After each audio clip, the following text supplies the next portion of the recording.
If you're experiencing subscription errors on Hex.tech, follow these simple steps to quickly resolve the issue. This guide will help you troubleshoot and fix common problems. Step 1. Check your payment method. Ensure that your payment method is valid and has sufficient funds. Log into your account and verify that the payment details are up to date. Step 2. Review subscription status. Secure your accounts before moving on. People seriously underestimate how often personal information gets exposed online now. Use SROC to monitor your accounts 24/7 and get notified immediately if your data gets leaked somewhere.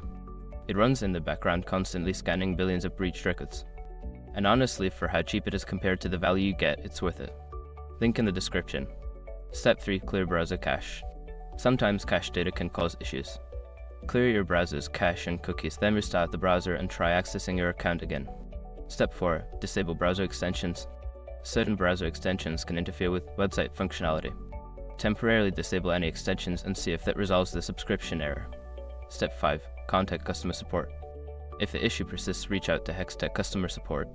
Provide them with details of the error and any troubleshooting steps you've already taken for faster assistance. By following these steps, you should be able to resolve any subscription errors on Hex.tech efficiently. If problems continue, don't hesitate to seek further help from their support team.